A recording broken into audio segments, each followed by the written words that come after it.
ज़ैनब के पापा ने भी पतंग उड़ाई।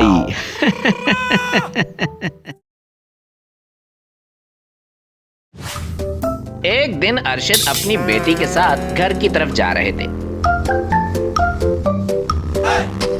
रास्ते में उनकी नजर एक काइट स्टॉल पे पड़ी। पापा जी, ये देखें कितनी प्यारी पतंगे हैं यहाँ। मुझे भी पतंग लेनी है। दुआ बेटा, अभी आप पतंग नहीं उड़ा सकती, आप छोटी है ना, आप तो पतंग के साथ ही उड़ जाएंगी। पापा जी, आप मुझे हमेशा ही ऐसे कह के टाल देते हैं, मगर आज मैं पतंगे लेकर ही घर जाऊंगी। दुआ के जिद करने के बावजूद उसके अब्बू उसे घर ले आए। वो रोती अंदर चली गई। इतने में दुआ की अम्मी बोली, ज़ैनब के पापा, इसको क्या हुआ है, ये क्यों रो रही है? अरे बेगम, कुछ भी नहीं, पतंग लेने की जिद कर रही थी, मैंने नहीं लेकर दी तो ऐसे ही रोने लग गई। तो ले देते पतंग, इसमें कौन सी ऐसी बात थी जो आपने साफ मना कर दिया? बेगम, आप भी कमाल करते हैं, इतनी बड़ी पतंग इससे कहाँ उड़ाई जानी थी।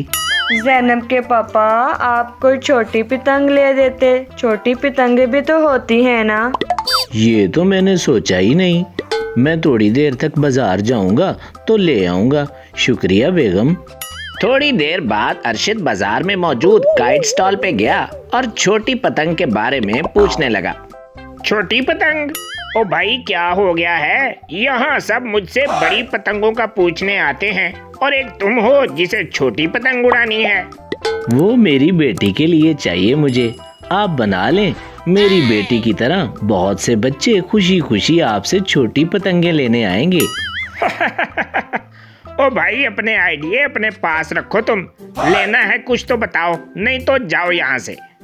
वो उदास होकर घर जा रहा था कि रास्ते में उनकी नजर एक बहुत बड़ी पतंग पर पड़ी जो बहुत ही बुरी हालत में थी, जिसको देखकर उसके दिमाग में आया, क्यों ना मैं इससे छोटी पतंग बना लूं। फिर क्या था, उसने वो पतंग उठाई और घर की तरफ चल पड़ा। घर आकर उसने बड़ी पतंग को काट कर छोटी पतंग बना ली और अपनी बेटी को दिखाई। दुआ पतंग देखकर बहुत खुश हुई। यस, वाव, मजा आ गया पापा जी। अरे वाह ज़ैनब के पापा, आपने पतंग बनाना कहाँ से सीख ली? जी बेगम, आपको नहीं पता, मैं अपने बचपन में इसी तरह पतंगे बनाकर उड़ाया करता था। और वो मिलकर मजे से पतंग उड़ाने लगे। अगले दिन अरशद साहब चारपाई पे बैठे आसमान में उड़ती रंग बिरंगी पतंगों को देख रहे थे तो उन्हें एक आइडिया आया।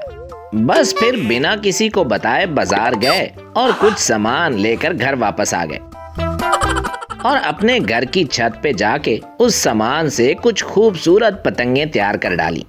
उन पतंगों को लेकर बाजार जा पहुंचे और आवाजें लगाने लगे। आओ भाई आओ, रोते हुए बच्चों को हंसाओ, प्यारी प्यारी और सस्ती पतंगें ले जाओ, बाजार ना जाके अपने पैसे भी बचाओ, मुझसे पतंगे लो और मौज उड़ाओ। देखते ही देखते सारी पतंगें बिक गईं।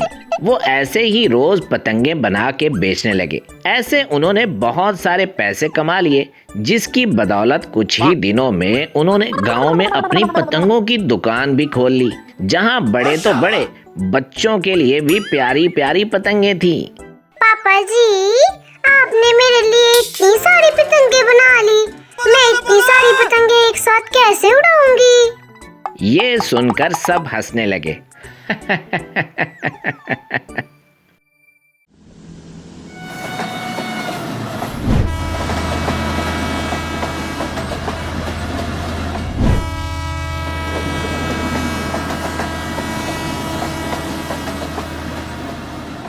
पागल बस ड्राइवर।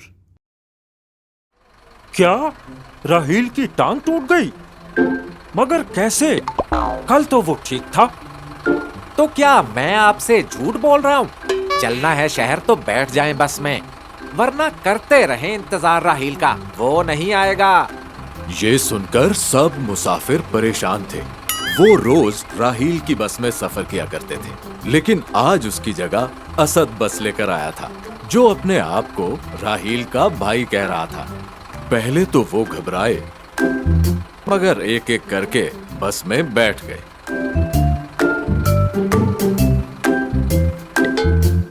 बस आराम आराम से चलने लगी, इतनी आराम से कि साइकिल तक उस बस से आगे निकल गई।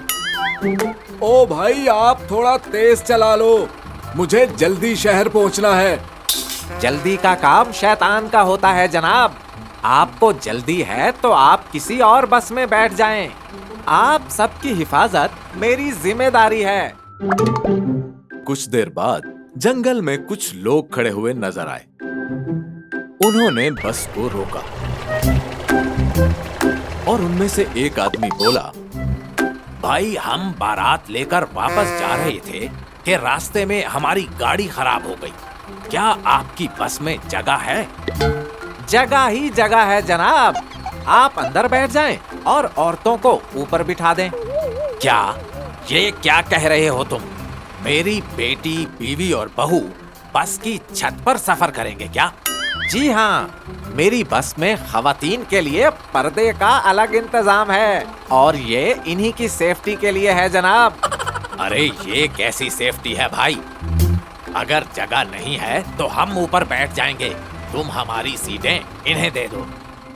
ये कहकर वो सब बस में बैठ गए और बस तेज तेज चलने लगी। या अल्लाह, मेरे मालिक मुसीबत में फंसा दिया।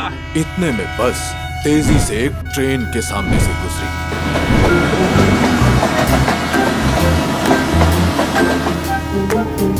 या अल्लाह, मेरे मालिक मुसीबत में फंसा दिया। कैसे बस चला रहे हो? और ऊपर बैठा दूल्हा सड़क किनारे दरख्त के ऊपर लटका रह गया। दूल्हे को लटका देखकर उसकी बीवी बेहोश हो गई। लोगों के शोर मचाने पर असद ने बस रोकी और सब लोग असद को बोलने लगे। एक औरत बोली, देखकर नहीं चला सकते तुम?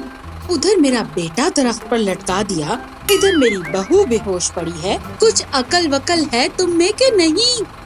आंटी जी, माइंड मत करना, मगर सारी गलती आप ही की है। अगर ट्रेन की वजह से बस को इंतजार करना पड़ता तो कितना वक्त जाया होता। तभी मैंने तेजी से बस को निकाला और ये आपका बेटा बंदर की तरह दरख्त से झूलने लग गया। अगर बचपन में इसे किसी पार्क में ले गई होती तो ये ऐसे झूले ना झूल रहा होता। अब रुको, मैं ही कुछ करता हूँ। ये कहकर वो एक बड़े एयर बलून में हवा भरने लगा। ओ भाई, ये किन कामों में पड़ गए हो तुम? बस को पीछे ले आओ, मैं खुद उस पर चढ़ जाऊंगा। ज्यादा वक्त जाया मत करो। वक्त जाया करने की बातें तुम्हारे मुंह से अच्छी नहीं लगती। अगर तुम्हें वक्त का इतना ख्याल होता तो दरख्त पर झूले ना लेने लग जाते तुम। अब आगे जाकर जंपिंग का दिल ना करने लग जाए तुम्हारा। बस इसीलिए ये बलून भर रहा हूँ। दूल्हा चीखता रहा, लेकिन असद आराम से हवा भरता रहा।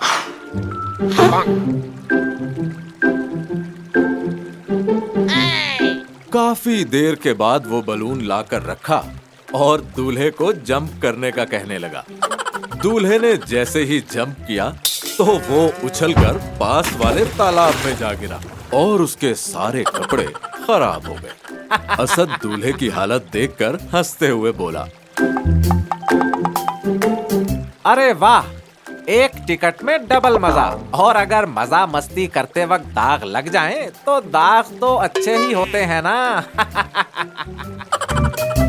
दूल्हे ने अपना सर पीटा और बस में बैठ गया। बस चली और कुछ देर के बाद एक ऐसी जगह से गुजरी जहां दुनियापुर गांव का बोर्ड लगा हुआ था और असद उस तरफ जाने की बजाय दूसरी तरफ मुड़ गया। ओ भाई, ये किस तरफ जा रहे हो? मुझे दुनियापुर उतरना था और वो दूसरी तरफ है। दुनियापुर के लोग बहुत बदतमीज होते हैं। मेरे स्कूल में जिस लड़के से मेरी अक्सर लड़ाई रहती थी वो भी इसी गांव का रहने वाला था। मैं तो बचपन से ही यहाँ के लोगों से नाराज हूँ। तभी उस तरफ बिल्कुल नहीं जाऊंगा। अगर तुमने उतरना है तो यहीं उतर जाओ। ये कहकर उस मुसाफिर को वहीं जंगल में ही उतार दिया। बस टूटे हुए रास्ते से तेजी से जा रही थी। सब मुसाफिरों की झटके लगने से हालत खराब हो गई। उन्हें देखकर असद बोला, आप सबको यकीनन भूख लगी होगी। मैं भी कितना भुलक्कड़ हूँ, मुझे रिफ्रेशमेंट देनी याद ही नहीं रही। ये कहकर उसने बस रोकी और सबको खाना देने लगा। और वो खाना खाकर कुछ लोगों के पेट में दर्द होने लगा। ये क्या खिला दिया है? ये खाकर तो मेरे पेट में शदीद दर्द होने लगा है। मुझे पता था कि ऐसा ही होगा, तभी इन बॉक्सेस में मैंने पेट दर्द, सर दर्द, किडनी दर्द, हर तरह के दर्द की दवा पहले ही रख दी थी। आप वो खा लें, सारी दर्दें ठीक हो जाएंगी। वो दवा खाकर वो आदमी मजीद बीमार हो गया। ओहो, ये तो एक्सपायर थी। आपको देखना चाहिए था ना जनाब।